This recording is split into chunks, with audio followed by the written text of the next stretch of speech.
ঠিক আছে। আর রানী দেখছো কি, চলো। দিদি বাবা আসছি, হ্যাঁ সাবধানে থাকিস আর দরজাটা বন্ধ করে দে, ঠিক আছে? রোশনি,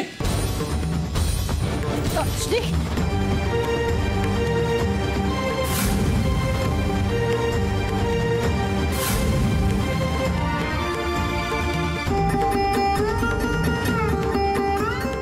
করলে বৌদি ভাই তুমি এটা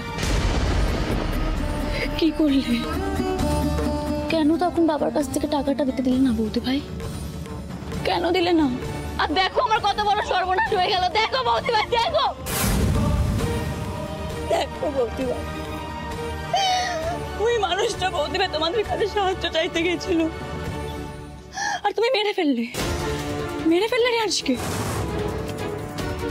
কি দেখছো এইভাবে? কি দেখছো এইভাবে? তুমি খুনি বৌদি ভাই, তুমি খুনি বৌদি ভাই, খুনি তুমি। দিদি ভাই দেখ বৌদি ভাই, আমাদের বৌদি ভাই রিয়াজকে মেরে ফেললো। দেখ রিয়াজকে মেরে ফেললো বৌদি ভাই। রোশনি তো যা মনে হয় তুই আমাকে পরে বলিস, আগে একটু ছেলেটাকে। একদম যাবে না বৌদি ভাই। তুমি আজে বাজে কথা বললে গেল না রিয়াংশকে। এখানে কেন এসেছো এখন? কেন এসেছো? দরদ দেখাতে আমার সংসারটাকে শেষ করে তোমার শান্তি হলো না? না সে কি বড় বৌমা এখানে এসেছে? কই, আমরা তো জানি না। বাবা, রিয়াংশ আপনার বড় ছেলের সম্পর্কে খুব খারাপ কথা বলেছিল, তাই আমি। দয়া করো, তোমাকে আর কিচ্ছু করতে হবে না, অনেক করে ফেলেছো তুমি। বাবা, আমি রিয়াংশের বাড়ি থেকে ওর একটা বন্ধু ডক্টরের নাম্বার পেয়েছি, আমি কল করেছি, উনি আসছে। তোমাকে কিছু করতে হবে না বৌদি, অনেক করে ফেলেছো। আসছে ওর ওই বন্ধুটা আসছে। কি বলছিস রোশনি? এরকম ভাবে ফেলে রাখবি নাকি এতক্ষণ? আমি অ্যাম্বুলেন্সে কল করছি। হ্যাঁ, কত কি ব্যাপার রোশনি? রিয়াংশ হঠাৎ স্লিপিং পিল খেতে গেল কেন? দেখো না,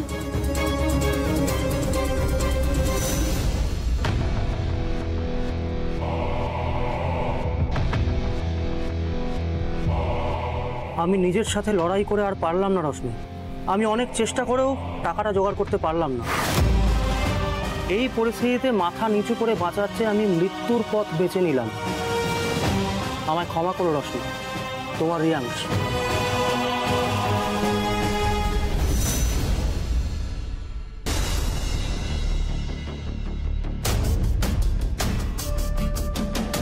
বাবা তোর টাকাটা দিয়েই দিচ্ছিল, তুমি কেন শুধু বাধা দিলে বলো তো বড় বৌদি?